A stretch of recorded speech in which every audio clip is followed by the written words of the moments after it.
Hello everyone, আসসালামু আলাইকুম। কেমন আছেন আপনারা? আমি তাসনিম, প্রতিদিন থেকে তাসনিম বলছি। আজকে আমি পিৎজা বানাবো। তো পিৎজার জন্য এখানে যা যা উপকরণ লাগে সব নিয়ে নিয়েছি। যে সব নিয়ে নিয়েছি। এখন আমি পিৎজা বানাবো।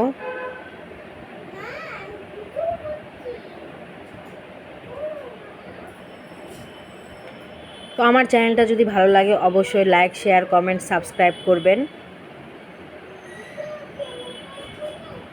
আমি এই পাত্রে এখন ময়দা নিয়ে নিচ্ছি।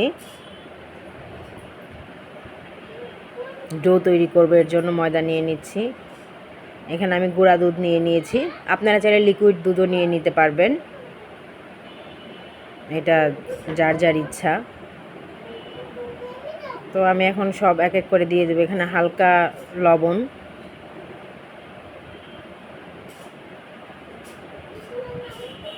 এখানে চিনি দিয়ে দিচ্ছি। এটা ভালো করে আগে ডোটা তৈরি করতে হবে। এটা ইস্ট, এই ইস্ট আপনারা অবশ্যই দিবেন। এটা পরিমাণ মতো, যতটুকু ময়দা ওই অনুযায়ী আপনারা ইস্টটা দিবেন। তার কারণ তাহলে তো ইস্ট বেশি না হলে এটা ফুলবে না, ডোটা ভালো মতো হবে না। এখন এই সবগুলো মিশিয়ে এটা কুসুম গরম পানি দিতে হবে এখানে। এই যে আমার ডোটা প্রায় হয়ে গিয়েছে।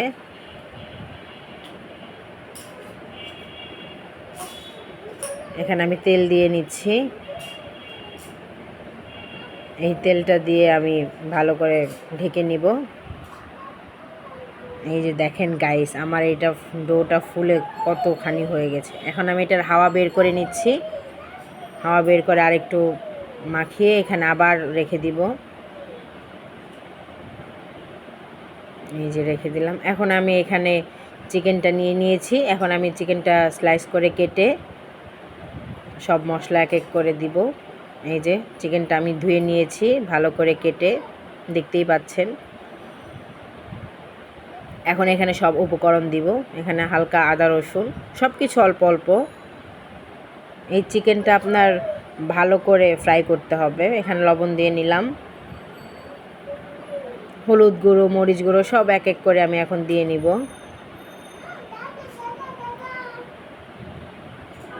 এই তো এখানে মরিচ গুঁড়ো দিয়ে নিলাম।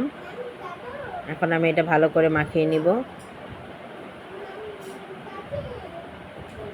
এটা আমি সয়া সস দিয়ে নিচ্ছি, সব কিছু সামান্য পরিমাণ।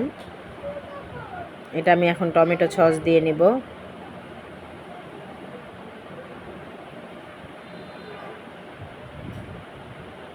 এখানে আমি ধনিয়া গুঁড়ো দিয়ে নিলাম, একটু জিরা গুঁড়ো দিচ্ছি। এখানে আমি এই যে এগুলো গোলমরিচগুলো গুঁড়ো করে নেব। মানে সব কিছুই কিছু কিছু করে দিতে হবে এই ফ্রাই করার জন্য। তো আমি সব কিছু ভালো করে মাখিয়ে নিয়েছি। এখন আমি কড়াইতে তেল দিয়ে নিব। তেল দিয়ে এখন আমি এটাকে ভাজবো, ভালো করে সুন্দর করে ভেজে নিব। অল্প তেল দিয়েছি, অল্প তেলেই। এই যে তার কারণ এটা আমি হালকা হালকা ভেজে নিব। আপনার পিৎজা যখন আমি করব তখন তো একদম বেশি হয়ে যাবে। এই যে আমার ক্যাপসিকামটা, এই ক্যাপসিকামটা আমি এখন কেটে নিব, সাথে পেঁয়াজ। মানে আমার ঘরে যা যা ছিল আমি পেঁয়াজটা কেটে নিয়েছি। এখন আমার ঘরে যা যা আছে আমি সেটা দিয়ে এখন আমি করব। টমেটোটা নেই, টমেটো থাকলে আরেকটু ভালো হতো। এই যে এখন আমি 2টা পিৎজা বানাবো। তো 2টা পিৎজার জন্য আমি করে নিচ্ছি। এই যে এটার আমি হাওয়া কমিয়ে দিয়েছি। এখন আমি এখানে ঘি দিয়ে নিব। যে পাত্রে বানাবেন অবশ্যই আপনারা ট্রাই করবেন ঘি, বা ঘি না থাকলে তেল। এটা ভালো করে মিক্স করে নেবেন, তাহলে আপনার এটা সুন্দর করে উঠে যাবে, লেগে যাবে না। এই যে আমি হালকা হাতে ঘি ছিল, ওই ঘিটা দিয়ে নিলাম। এখানে অন্যরকম একটা ফ্লেভার আসে। এই যে আমার ডো হয়ে গেছে। এখন এটা কাঁটা চামচ দিয়ে আপনারা এটার হাওয়া বের করে নেবেন। এভাবে একবার বানিয়ে দেখবেন, অসাধারণ লাগে। আপনার হাতের কাছে যা যা আছে আপনারা চাইলে সব কিছু, মানে আপনাদের কিনতে হবে না, হাতের কাছে যা যা আছে সব কিছু দিয়ে আপনারা বানাতে পারবেন। এখানে সস দিয়ে নিলাম। এই যে সস আমি এখানে মাখিয়ে নিয়েছি। আজকে আমি 2টা পিৎজা বানাবো। এই যে চিজ, এখন চিজটা আমি কেটে নিব।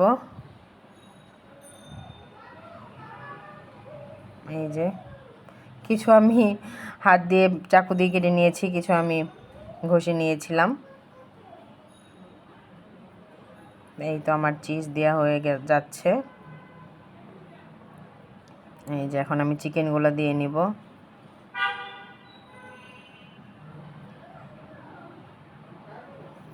চিকেন দিয়ে নিচ্ছি, ক্যাপসিকামগুলোও দিয়ে দিব। পিজাটা খেতে এত মজা হয়েছিল। এই যে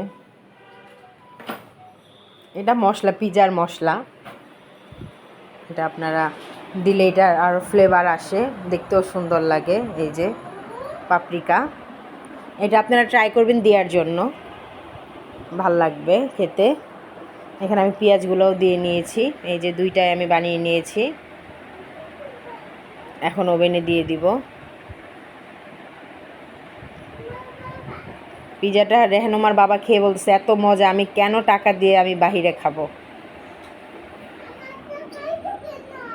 এই যে আমার পিজা ওভেনে দিয়ে দিয়েছিলাম, এখন এই যে ওভেন থেকে নামিয়ে নিয়েছি। এই যে দেখেন গাইস, দুইটা পিজা একসাথে দিয়েছিলাম, পিজার কালারটা দেখেন, আর খেতেও দুর্দান্ত হয়েছিল। এই যে দেখেন, দেখতেই পাচ্ছেন।